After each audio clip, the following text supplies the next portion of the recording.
বন্দে পুরুষোত্তম পরম প্রেমময় দয়াল শ্রী ঠাকুর অনুকূলচন্দ্র রাতুল চরণে আমার কোটি কোটি প্রণাম। ইষ্ট পরিবারের সকলের চরণে প্রণাম জানাই এবং আমার ইষ্টপ্রাণ দাদা মমতাময়ী মায়েদের আনন্দিত জয়গুরু সকলকে আবার সর্বাঙ্গী মঙ্গল হোক দয়ালের চরণে জানাই। তো এখানে আমি আচার্য সান্নিধ্যে 21শে পৌষ 1431 সোমবার ইংরাজি 6/1/2025 সন্ধ্যাবেলা ফেলান্টবি সম্মুখে মণ্ডপে শ্রী আচার্যদেবের সান্নিধ্যে গিয়ে প্রণাম করে বসতেই শুনি তিনি গোরাদাকে ইসি প্রসাদ ঘোষ দূর থেকে ডাক দিয়ে বলছেন, গোরাদা একটা বিষয় বের করেছি, আসেন বসেন। গোরাদা এসে প্রণাম করে বসলে বলছেন, কামিনী থেকে কাম বাদ দিলে ইনি মা হয়ে পড়েন, বৃষ অমৃত হয়ে গেল, আর মা মায়ে কামিনী নয়কো। তো এই যে এইটি লেখা যেটা আচার্য সান্নিধ্যে সুভাষ মুশিবদা সংকলক আছেন, সেটা আমি সেখান থেকে পড়ে আপনাদেরকে আমি শোনাচ্ছি। তো বলছেন যে কামিনী থেকে কাম বাদ দিলে ইনি মা হয়ে পড়েন, বিষ অমৃত হয়ে গেল, আর মা মায়ে কামিনী নয়কো।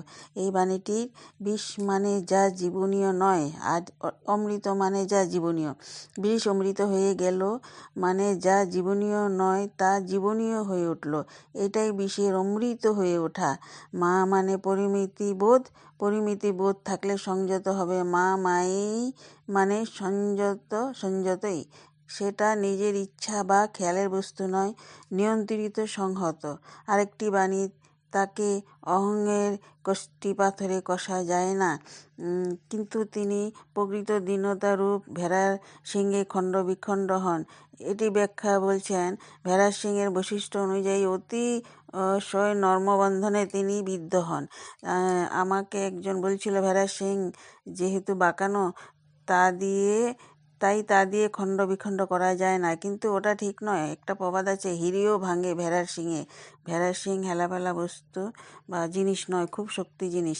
আলোচনায় বললেন, জ্ঞানেন্দ্রমোহন অভিধানে দেখলাম বেধিজন মানে বন্ধুজন, বেদ ধাতুর অর্থ বন্ধন, অর্থাৎ আর সদ্গুরু শব্দটাকে এইভাবে ভাঙা যায়, গুরু এসেছে রি ধাতু থেকে, মানে রসুলি ধাতু থেকে, মানে স্তুতি করা। সৎ মানে অস, তার মানে স্তুতি হওয়া, স্তুতি বা প্রশংসা করা। নিবেদন ও তাগিদ, তখন এক নিবেদন তাগিদে মানে যেই নিবেদন করছেন দাদার কাছে, আচার্যদের কাছে, এক বধূ স্বামীর সাথে খটখটে, তো তাদের এক ছেলে বাপের কাছে থাকে। বধূটির প্রতি বলছেন, তুমি অযথা তোমার বিষয়ে এক্সপ্রেস করতে যেও না, পকেটে রুমালটা বের করো না, অন্ধকারে কেউ বা কিছু থাকলে আওয়াজ করতে নাই, আওয়াজ করলে সে অ্যাটাক করে বসবে, আর চুপ করে থাকলে সেও ভয় পাবে, অ্যাটাক করতে এগোবে না, এটাই ব্যক্তিত্ব।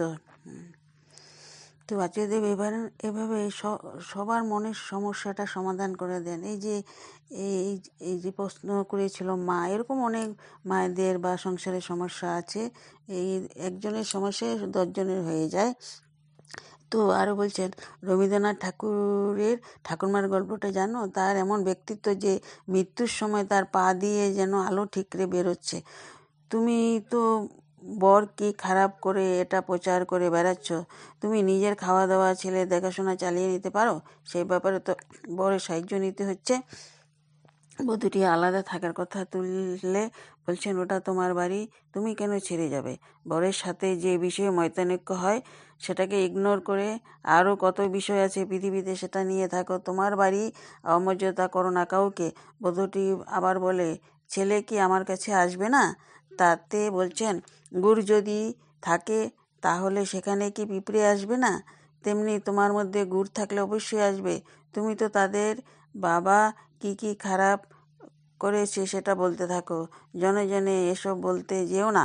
বধূটি বলে, আমাকে উত্ত্যক্ত করে বলতে বাধ্য করায়, আমি বলতে চাই না। চিরতা বলল, তুমি পিঠে নিয়েছি কুলা, কানে দিয়েছি তুলা, এই নীতিতে চলবে?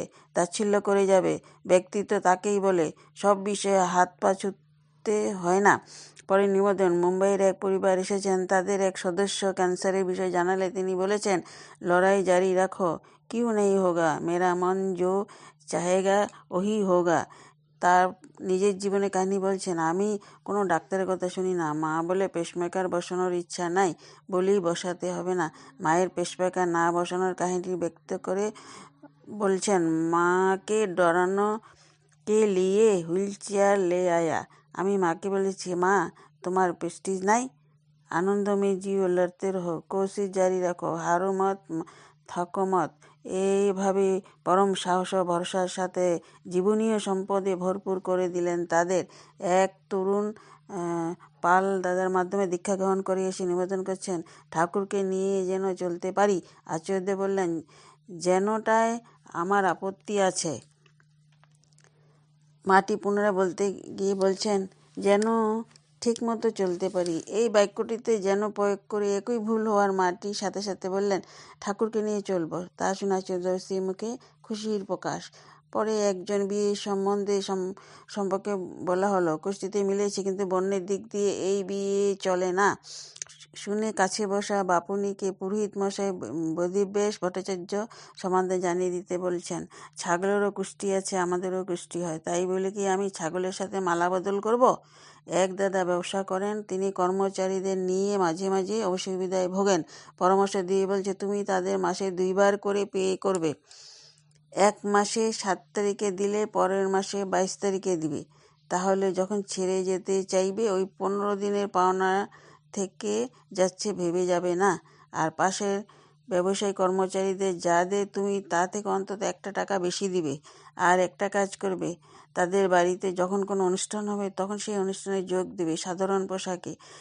তোমার গাড়ি থাকলেও গাড়ি দূরে রেখে হেঁটে সেই অনুষ্ঠানের জায়গায় যাবে, সেই জন্য তোমাকে আপনজন বলে গ্রহণ করতে পারে। অপর এক প্রসঙ্গে জনকে বলতে গিয়ে সহাস্যে বলছেন, অনেক পুরুষ শাশুড়িকে মা বলে সম্বোধন করে, আমি কখনো শাশুড়িকে মা বলতে পারলাম না, আমার আসেই না।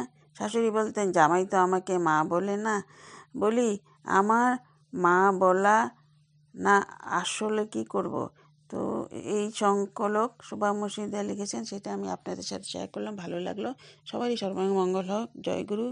বন্দে পুরুষোত্তম, বন্দে পুরুষোত্তম, বন্দে পুরুষোত্তম।